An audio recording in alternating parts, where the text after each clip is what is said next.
Toda manhã, milhares de pessoas atravessam a fronteira entre o Camboja e a Tailândia, não como turistas, não como viajantes, mas como pessoas que decidiram deixar o próprio país para trás. A pergunta é: por quê? A resposta mais fácil é dinheiro. A Tailândia é mais rica, tem mais empregos, mais infraestrutura, mais turismo, mais indústria, e isso é verdade. Mas se você acha que a história termina aí, você ainda não viu o que está embaixo. Porque quando milhares de pessoas deixam um país e atravessam uma fronteira, normalmente existe algo maior por trás: poder, medo, a sensação de que o futuro não pertence a você. E no caso do Camboja, essa história começa com um homem. Antes de ser o homem mais poderoso do Camboja, Hun Sen foi soldado do Khmer Rouge, um movimento comunista que governou o Camboja de 1975 a 1979. Sob a direção de Pol Pot, o regime tentou criar uma utopia agrária declarando Ano Zero, que envolveu a evacuação forçada de cidades, a abolição do dinheiro e da propriedade privada e o isolamento do país do mundo exterior. Aproximadamente 25% da população morreu de fome, doenças, excesso de trabalho e execuções. O regime que matou entre 1,5 e 2 milhões de pessoas. O mesmo regime que transformou o Camboja em um cemitério a céu aberto. Ele desertou, fugiu para o Vietnã. Mas existe uma camada dessa história que quase não aparece fora do Camboja. Histórias reais, de pessoas que desapareceram sem explicação, de jornalistas que foram silenciados antes de publicar, de famílias que bateram em portas de tribunais, de delegacias, de embaixadas e nunca tiveram resposta. Se você quer que eu traga esses casos aqui no canal, escreva nos comentários uma palavra só: parte dos, porque algumas histórias só chegam até você, se alguém decidir contá-las. O Hun Sen voltou com outro exército, outro projeto, outro poder. Em 1985, tornou-se primeiro-ministro e ficou por 38 anos. Eleições aconteceram, constituições foram escritas, o mundo mudou, mas Hun Sen continuou. E ao longo desse tempo foi construindo algo que vai além de um governo, foi construindo um sistema. Em 2023, Hun Sen anunciou que estava deixando o cargo. O mundo respirou. Mas o poder não foi para a oposição, não foi para as urnas, não foi para o povo, foi para o filho. E junto com ele, genros em postos militares, filhos de aliados herdando os cargos dos pais, uma rede inteira de poder passando de geração em geração, como se o Camboja fosse uma propriedade de família.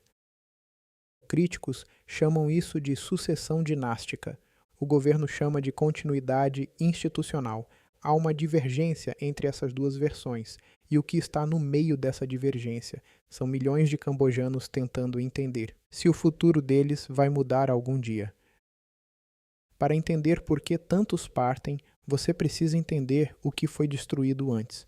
O principal partido de oposição do Camboja foi dissolvido por decisão judicial em 2017.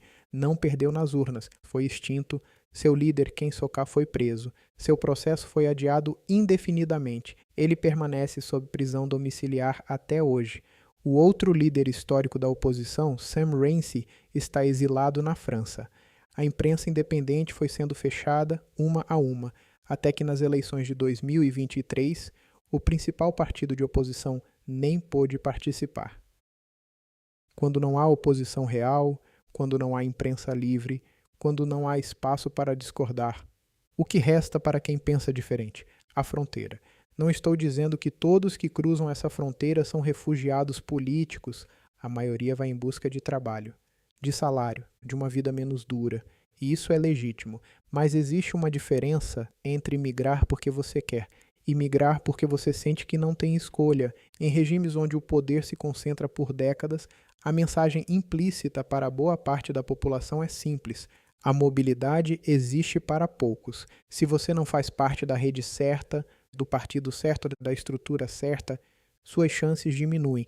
E quando isso se junta com censura, com repressão, com a sensação de que o sistema não foi feito para você, a Tailândia começa a parecer melhor, mesmo com todos os seus problemas. E a Tailândia tem problemas sérios. A Tailândia tem eleições, tem partidos, tem uma sociedade civil mais visível, mas também tem algo que poucos países do mundo têm: uma lei que pode te prender por criticar o rei, a lesa majestade, artigo 112 do Código Penal tailandês. Não é uma lei esquecida, é uma lei usada, e ela cria um silêncio específico, o silêncio de quem sabe exatamente onde está a linha, e tem medo de chegar perto.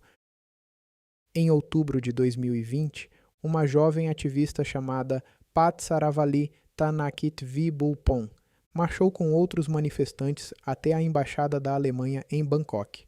O objetivo era entregar uma petição, pedindo que as autoridades alemãs investigassem o uso do poder pelo rei Vajiralongkorn durante o tempo em que ele residia na Alemanha.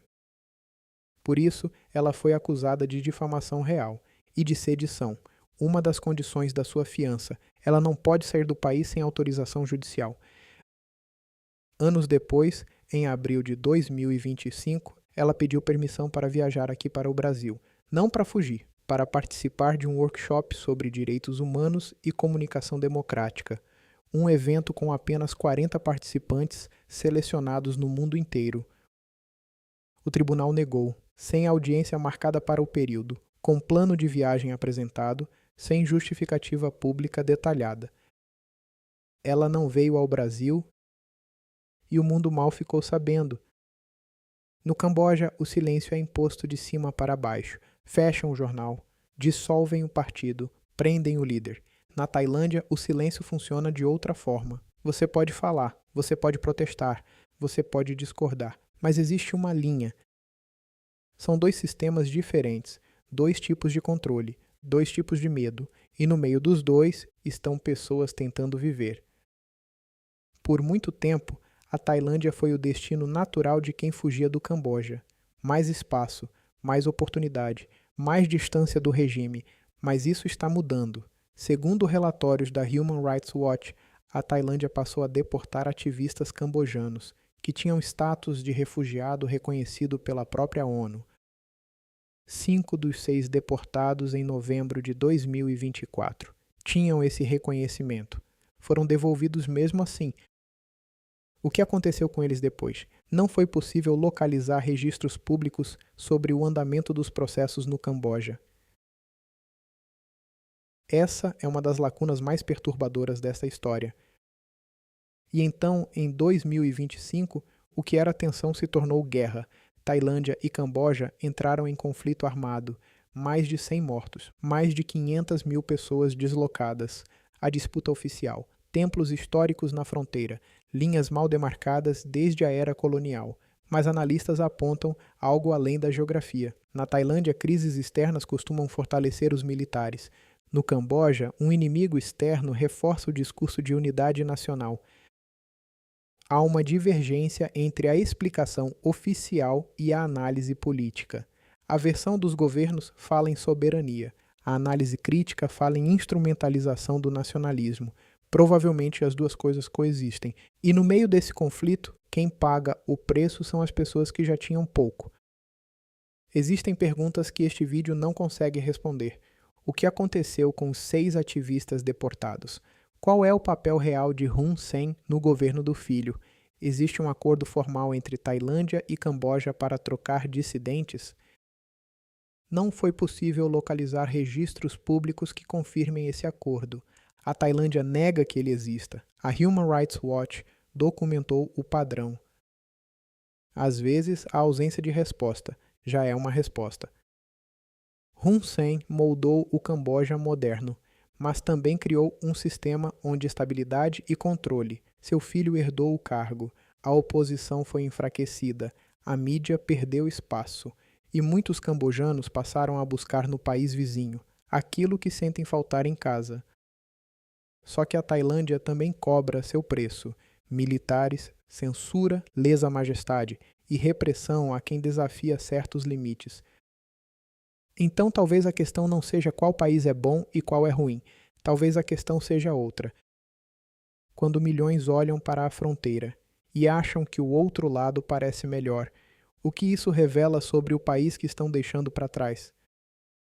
Se você chegou até aqui, é porque esse tipo de conteúdo importa para você. Se você gosta de conteúdos que vai além do óbvio, se inscreva no canal e ative as notificações.